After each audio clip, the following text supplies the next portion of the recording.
Okay, I got halfway through this and I thought, maybe somebody would be interested in it. I'm gonna almost give it a name here. It's like a skillet bread, which, you can find all kinds of Turkish skillet bread recipes. But this is something that used to be in camping manuals. What you saw there, was what's gonna go inside the bread, which is over here rising now. Now, I did miss the part where I made that bread and got it to the point here where it's going to rise. It's got 45 more minutes to go, so that's the time I've got here to basically make up what's going to go inside the bread. I'm going to cook a little bit of pancetta here, which is basically the Italian word for damn good bacon. And fry that up and cut it up into little pieces. And this is a sausage, a Norcia sausage, which is famous here in Umbria. And two potatoes, medium potatoes, a small carrot, and half an onion. So I'm going to cook all this up with its own fats, and we'll start it off with a little bit of olive oil. I might or might not throw a little garlic in there, and I don't know, there ought to be something green in here, I guess. So I might put some parsley in there. I don't know. But this is all going to get basically cooked together. These will get cut up nice so I can mash them up when it's done. Nice and soft, so this all mashes into something I can take out by the spoonful and stuff that bread with. You just roll the bread around it. Then you bake the bread in a skillet. It's going to be baked in this same skillet here that these things are going to be cooked in. So it's a one skillet and one bowl. Okay, I've used almost 10 minutes here of my bread rising time over there, chopping. I just wanted to see here that these pieces need, I think, to be cut fairly small, because when they do cook, they need to mash up nice. We don't want big chunks. A little bit of chunkiness, a few carrot chunks in there would be good. A little bit of potatoes, but I think it's good that way. We don't have to worry about the onions. They're going to go down to nothing. I'm leaving the pancetta, which is Italian for bacon, and it's good here. It's good here. In a little bit bigger chunks. And then, of course, the sausage will be in big chunks. Now, you might be wondering what these little pieces here are. Those little bits of dough are basically, after kneading the bread, you've got dough stuck on your hands. And I was throwing it in the sink, getting rid of it, and I thought, my hands are perfectly clean. These are just little dough bits. I'm going to fry them in here. And that's how hunter cooking thinking goes. Okay, now on goes the fire. I'm doing this on my big burner. And in the usual style, everything goes in at once. Because I just find that I've found so far that I just don't see the point in cooking the garlic ahead of time or the onions ahead of time. It just seems to all cook better, real nicely together. So as that melts, the fats in the sausage and the pancetta. I'm going to put a little bit of olive oil in here just to start the party. Have a little bit of conductivity to the bottom of the pan there. And to sort of act as a temperature regulator. That'll get, we'll just let this all cook, and I'll start breaking up this sausage because as I've explained before, locally here, you buy sausage in the casing. If you want loose sausage, you free the sausage, which is fine. And the only spice I think I'm going to add here is pepper. There's a little bit of salt in the sausage, a little bit of salt in the bacon, I think, there. And in the bread itself, there's just 10 grams of salt split up among, we'll get probably 6 pieces out of this. Six nice portions of bread, each one good for a, good solid lunch to keep you going through the day. That's my criteria. So now I'm just going to tend to this, keep it moving until the carrots and potatoes are ready to mash, and then I'll set it aside and I'll start forming it into the breads. Okay, so this is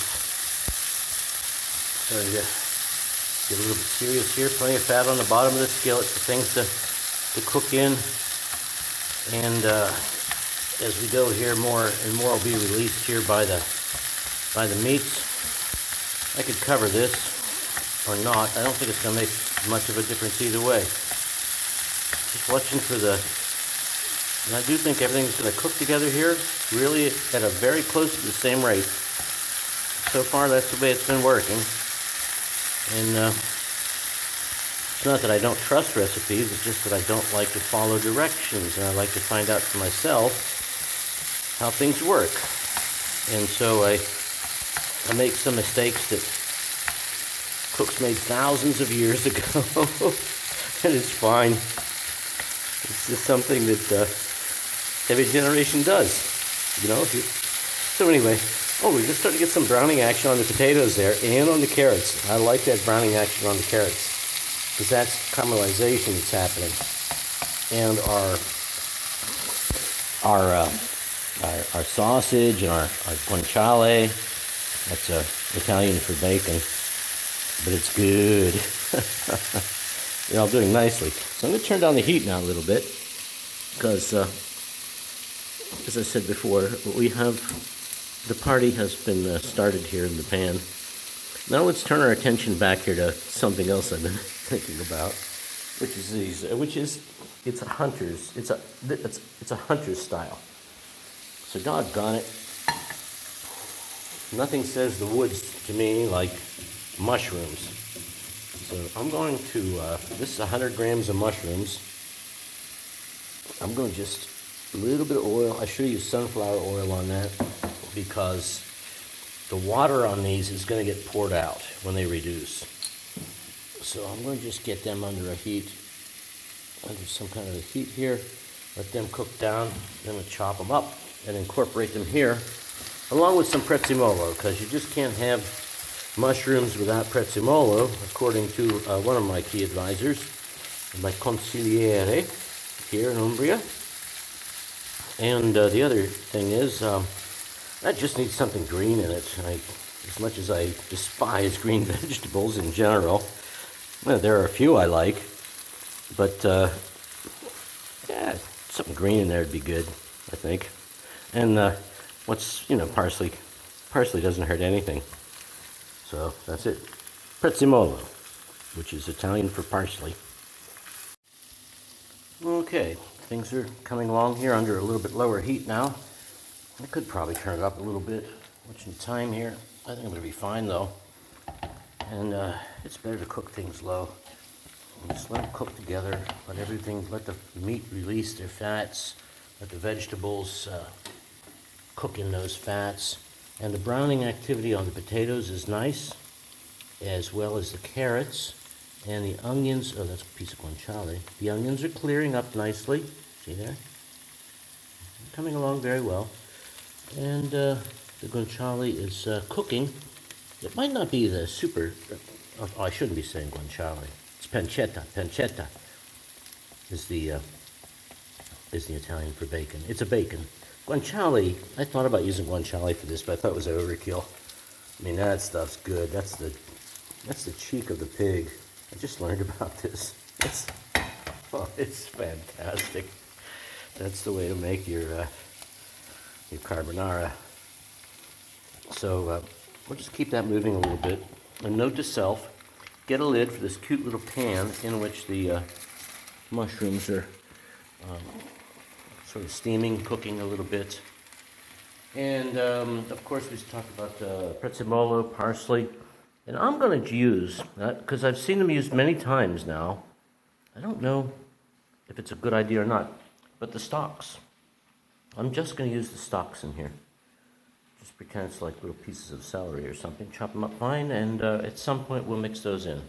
By the way, I love this cutting board. because of the burn marks. Just found this cutting board recently, and that's character. Okay, things are still looking very good here, and just letting things brown and cook through. I'm going to leave this on as long as I can, and I'm going to determine when to take this off based on how far the bread is along its rising process. Meanwhile here, I'm just keeping getting these mushrooms reduced. These aren't the fancy mushrooms, the really nice porcini. They're just a kind of a white mushroom, like the Pennsylvania mushroom mine mushrooms. I don't know what they're called, white button mushrooms. They're sliced up, but I think they need to be a little bit smaller pieces than that, not too small. I think that's just right. I like that size right there. So I'm going to let them reduce a little bit more, and then pour off the liquid, and then let them put some fresh oil on them and let them cook even a little bit more. So they get nice and brown and mushroomy looking. At that point, once this liquid's been poured off, I learned this from one of my friends up on the hill here. I think it was Sorrow or Gian Marco, or was it Moreno? I think it was Sorrow. No, doesn't matter. No, actually I think it was Gian Marco. It said pour off that water. That's not good. No good. And everything they've told me has been spot on. They know what they're doing, so I'm not going to, I'm very careful. I break tradition here a little bit, but very carefully. Let's see here. Yeah, I think that sausage is nice small pieces. I want it so when you bite into this bread, you know, you have a little bit of chunkiness in there, so you discover little bits of stuff, but not too much. That's why I'm going to give a little bit of a mash to this mixture. The meat won't mash up like the potatoes and the carrots will. Now I'm looking for any traces of onion in here, and I believe the onion has disappeared. I think it's gone into another dimension of time and space here. Where are the onion bits? They were in here. Oh, there's one. There's one. Okay. Okay, that's pretty good. It's yellow. It's not burnt by any means. But they're incorporated pretty nicely here. And they're certainly cooked well. If I wanted to get a little bit fancier with this, now come on, it's a hunter's bread. How are you going to get fancy? Maybe cook the carrots a little bit in some oil to caramelize them nicely before you put the potatoes in. And then, I don't know.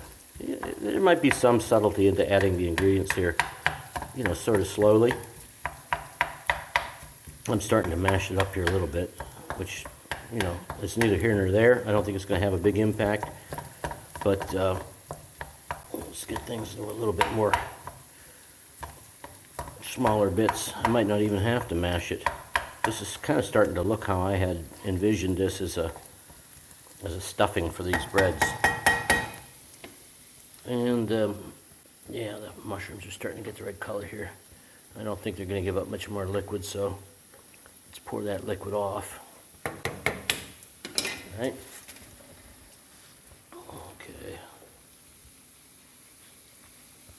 Well, if I could do this, get this glove on here and keep the video running.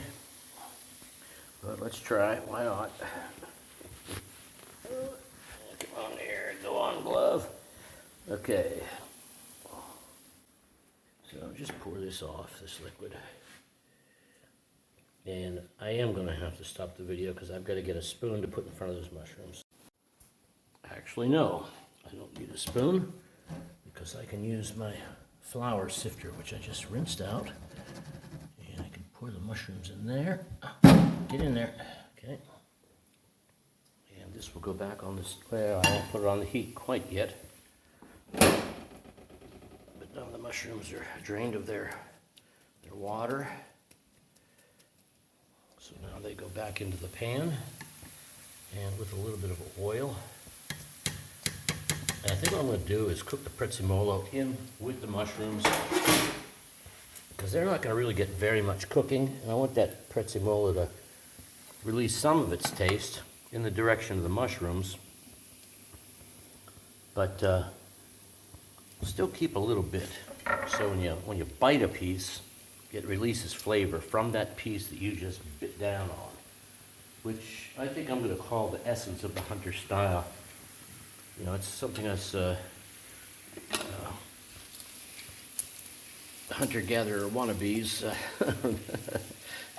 rugged, manly type wannabes, kind of like that, you know. We like our steaks raw and all that. Oh, what the heck, embrace it. It's served us pretty well for a long time.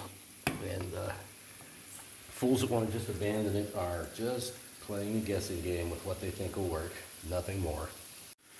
Okay, so there's the celery and the mushrooms with a little bit of fresh oil.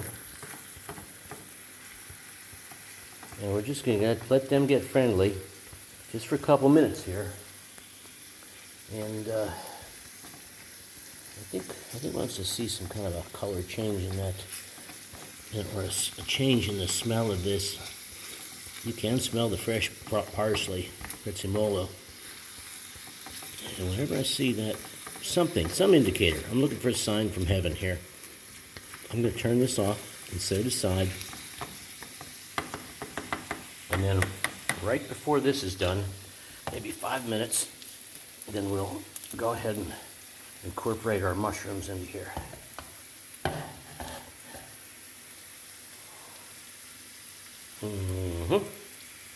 That's the plan. Yes, this is just perfect. And, I'm going to set it aside. Well, I'm going to mix in the mushrooms first, then I'm going to set it aside. And if it gets cool, it's fine, because it's going to get stuffed into this bread dough. And then the bread dough is going to get fried in the same pan without washing the pan, with just these oils left over to make things work. So here comes our mushrooms and our, yeah, I think I'm liking that parsley okay. It got a little bit greener, and it has a nice smell. Okay, nothing sticking here. They're looking pretty good there. Okay, that's ready to go in. So just to give a little bit of a additional texture. Oh, I liked what I saw in that one mushroom. It had a little bit of a kind of a fried look to it, and that's probably not bad since it's a mushroom and not animal fat. Okay, let's see if I can get my, oh, let me grab a tea towel here. It's going to be easier than using the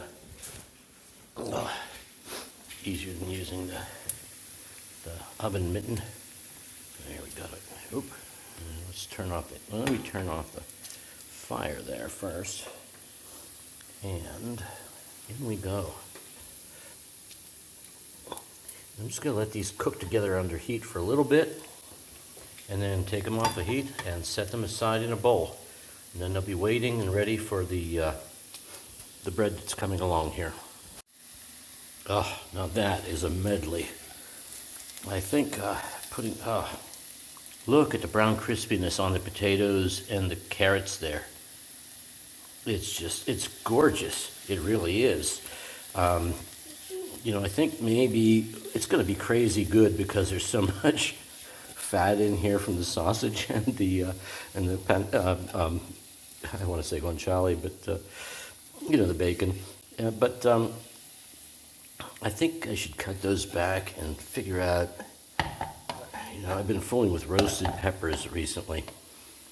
I don't know if that's a reasonable thing to expect to be able to make on a campfire, such as a hunter would make. This is made on, basic grill here, and the bread. You could do this while you're out in the wild, make a meal this good. And so I don't think that's the only reason I don't think the roasted peppers would be good in here, but probably some other kind of vegetable, maybe some kind of root vegetable, something you could find in the woods. I'm thinking ahead here, and I probably won't even act on that because this is going aside now. I'm going to put it in a little bowl here and let it wait till the bread is totally risen, and I've got 5 more minutes. Good timing. Okay, so minor detail here, the bread rising over there on the heater. I didn't have the temperature high enough and the heater turned off. So I've got lots of time, and that's good because let's let this cool and taste it, of course.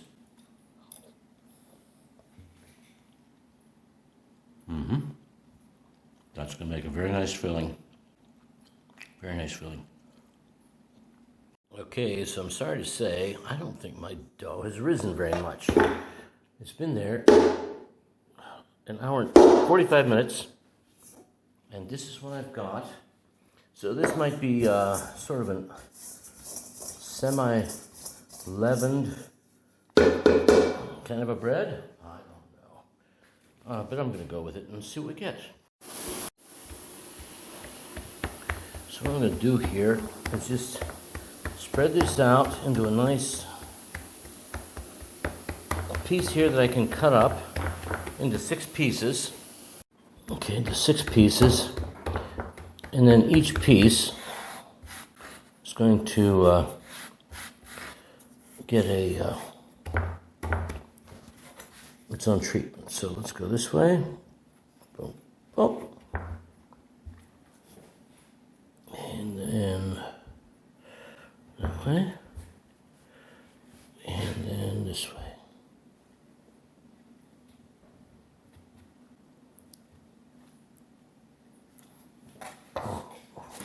Okay. All right, so I think I need still a little bit of flour on the scene to get these guys separated and rolled into balls, which I can mash out. And I think this dough, it still has a feeling of like it's trying to do something, expand or something, a little bit of life in it. So, yeah, it's kind of fun. Actually, let's get a little flour out here on the board just to let things.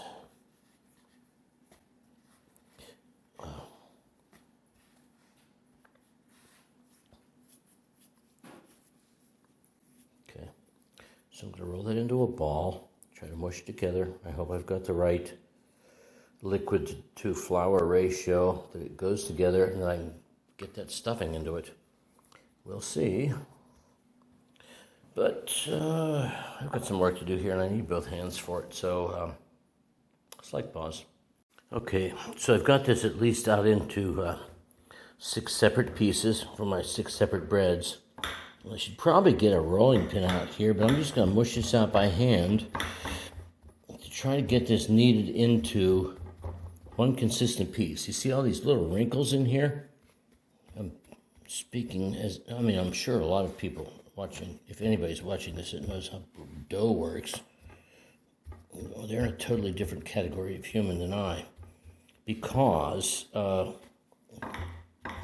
it's kind of you working it mushes those crinkles together, and like I said, I should probably be rolling this out real consistently into a perfectly nice sphere, but I'm just going with a hands-on approach, literally a hands-on approach here, and trying to knead it into something that looks like a disc. There we go. I'll put that one aside. Looks pretty good. And this one here maybe too. A disc that I can fold this into, then knead that together, push it down before we fry it. And this one here, okay, let's up. The dough still seems to be working itself together pretty good. And I'm not really, like I said, this is hunter style, right?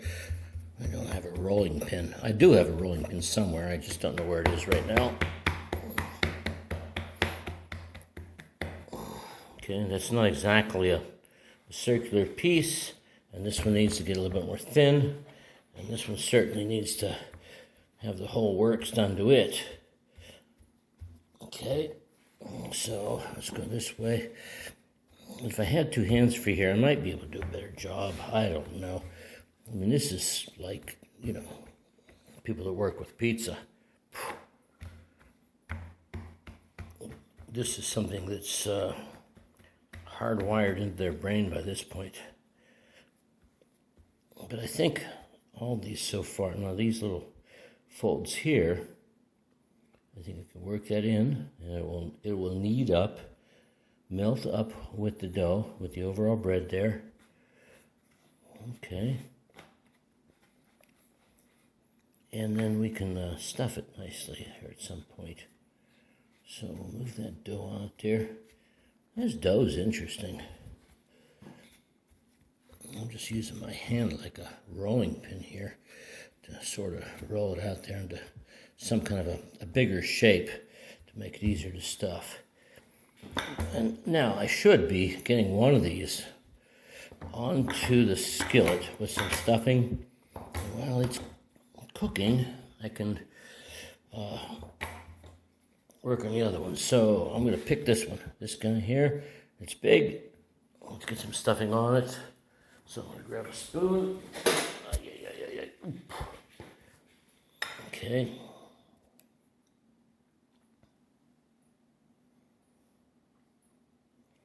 I'm going to just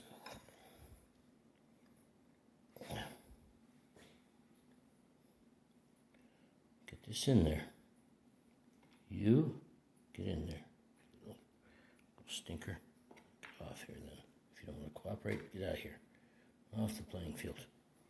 Okay, so now this is going to definitely take two hands.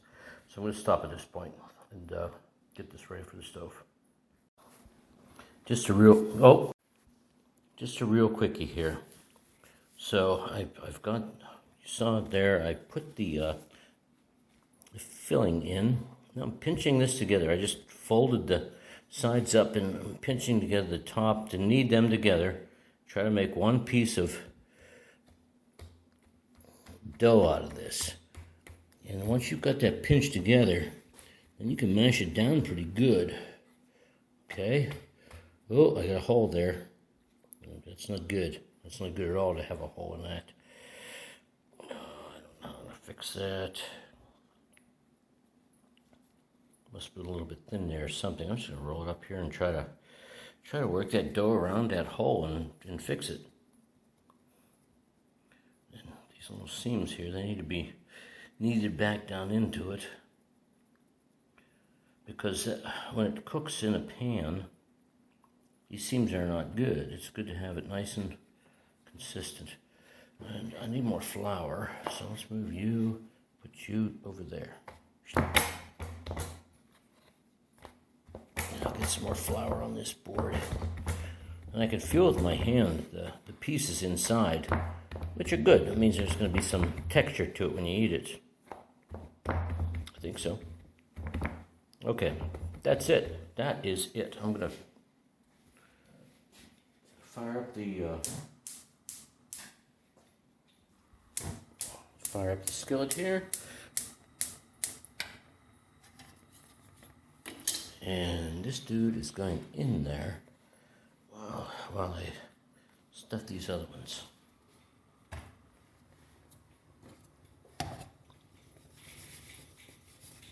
Let's make sure we have enough oil in here. And I'm not going to use olive oil for this, because it's, it's just frying the outside. There's a lot of good stuff in there.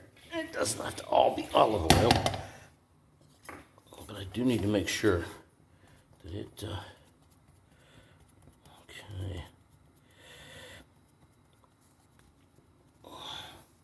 Slides around in there nicely and fries up well.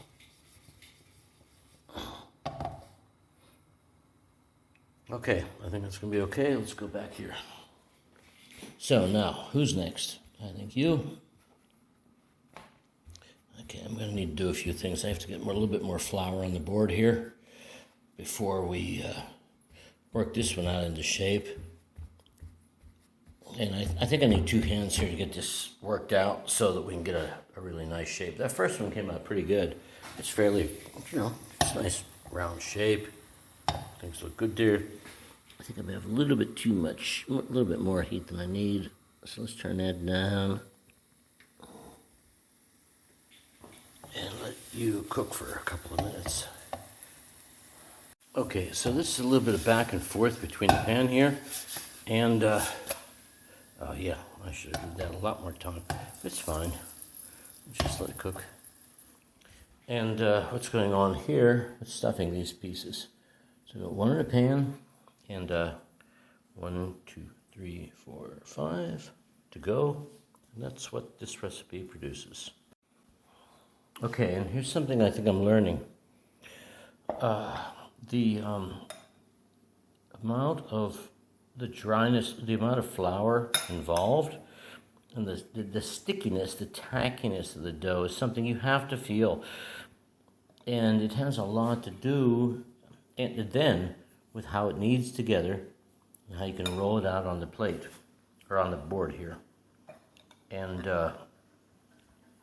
that will transcribe into how you can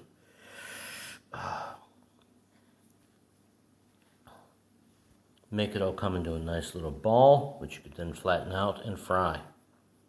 And I might have a little bit too much flour involved here, okay? Because I'm pinching it together. I don't know. We'll see. I'm going to just keep pinching. Actually, it doesn't feel too bad in some places. But these places that I just pulled up off the board with this flour might be a little bit too much.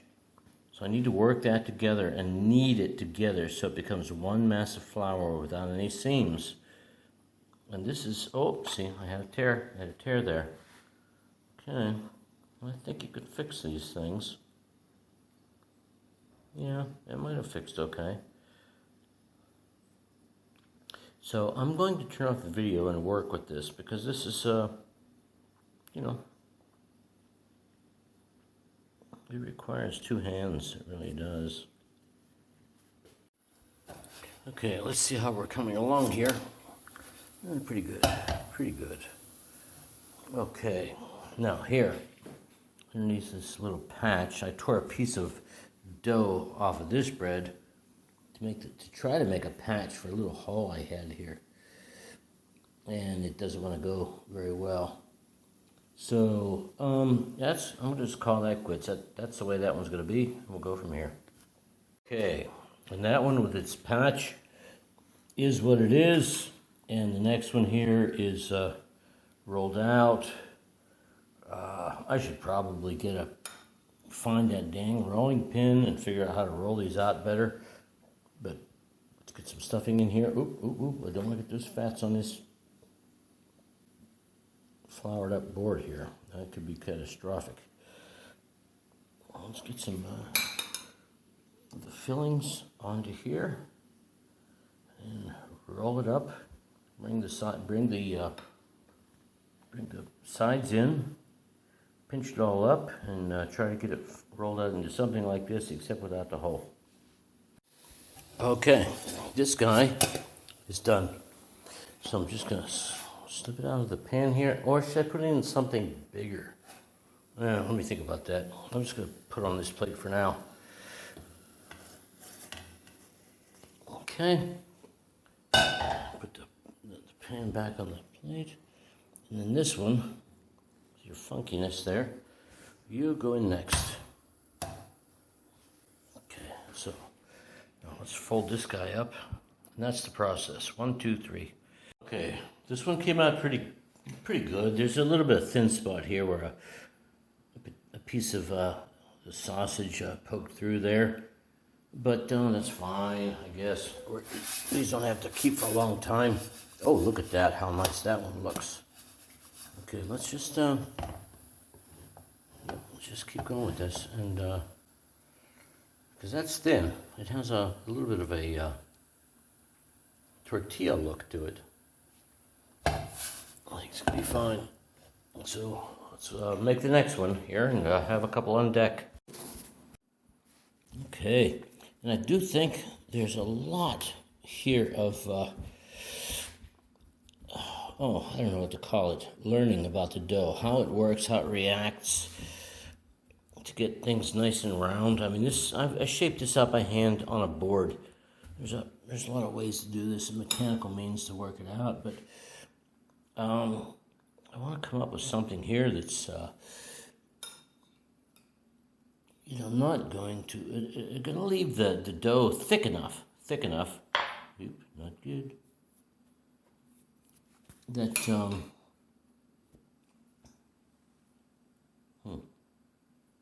that's enough, I think. Maybe I've been overstuffing these just a tad. So I'm gonna do, let's kind of look at, maybe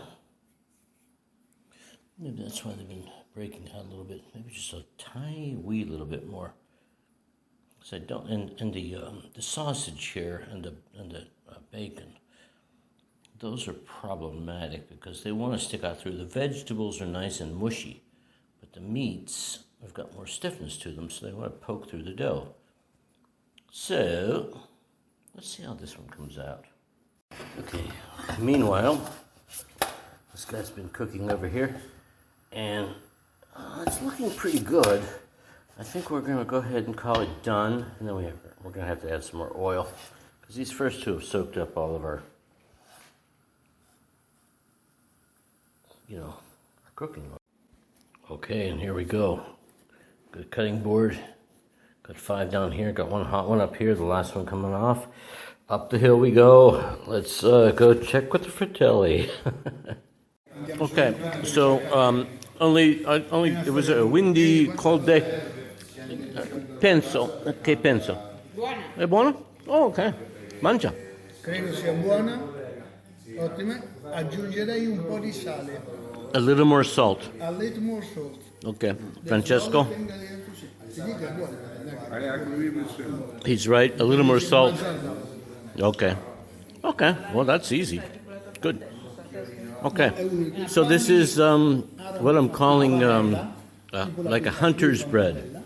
A hunter's bread with my very good friends Franz, Giancarlo, Gian Marco, scusi, Elisa, and it's a pan bread, potatoes, carrots, sausage, pancetta, a little bit of pancetta. One more thing. No, two more things. I guess celery. No. What is the green things that I see?